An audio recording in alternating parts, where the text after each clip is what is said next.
born, my children! It's time for another spooktastic creature feature with Count Crowley, the reluctant midnight monster hunter.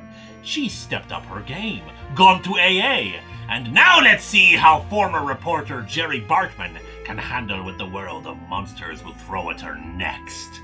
After her AA meeting where she finds Stephan, the werewolf that had attacked her, Jerry attempts to confront him outside, but the meeting leader pulls her back and he flees. The masters of the zombie from the miniseries, known as a Billy, are vampires, and they continue their own business plans, but received the message about Count Crowley. They send one of their number, Hubert, to investigate what happened. She once again visits Vincent Freitz, who maintains his sexist attitude towards her. But she wants to know how to kill a werewolf and the vampires who commanded the Billy. Werewolf is easy enough. Cut out its tongue. Vampires, on the other hand, cannot be killed. Are the various things known to kill a vampire? Steaks, sunlights, garlic, crosses. They're immortal. They cannot actually die. I mean, technically they're already dead, but you know what I mean. Vampires cannot turn into bats, but they can extend razor-sharp claws and have the keen ears of a bat, and fangs that can extend when they're ready to feast or battle. Jerry tracks down Stephan, who actually begs her to kill him.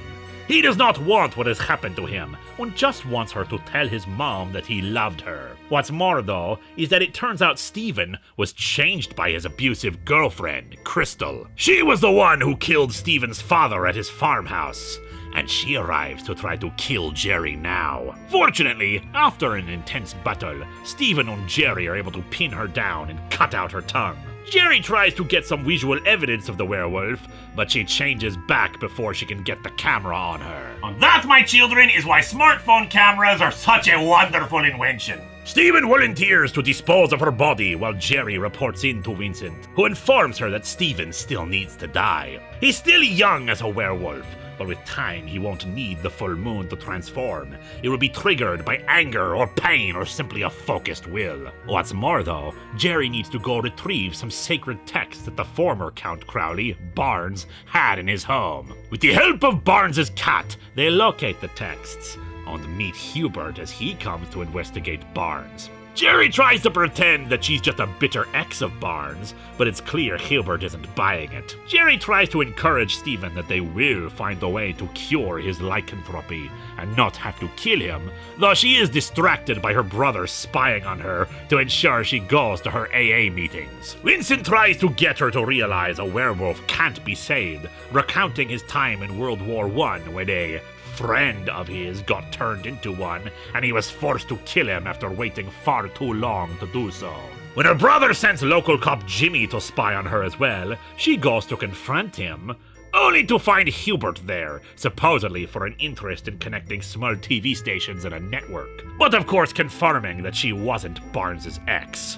Vincent finally tells her that while vampires can't be fully killed, they can be subdued. Their hearts ripped out and buried far from the body to keep them in the ground. But of course the vampire will rise again if the heart and body are reunited. She also wants to know how to read the sacred text she got, but once more he simply says that she was not appointed. Stephan tells Jerry that he knows he will transform again soon, and she tries to keep him calm, not try to do anything to himself, and even invites him back to the AA meeting.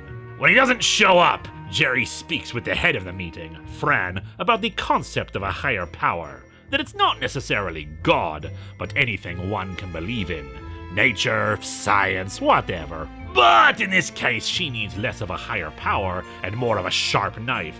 For when she goes to check on Stephan, Hubert attacks her. She stabs him several times as he tries to hypnotize her, but it doesn't work. Vincent had said that the hypnosis doesn't affect the appointed, which to her means she is appointed. Fortunately, before he can devour her, Stephan shows up in his werewolf form and rips out Hubert's heart. She buries it and, once Stephan returns to normal, encourages him that if she is appointed, she can start looking for answers, including a way to cure his little condition. Still, that may take a while, so she chains him up in the basement. After another successful show as Count Crowley, she asks Fran to be her sponsor and goes to check on Stephan, only to find him dead, killed by the missing former Count Crowley, Barnes. An unfortunate turn for Jerry, but hey, Barnes is back, and he says she's Count Crowley now, so she could be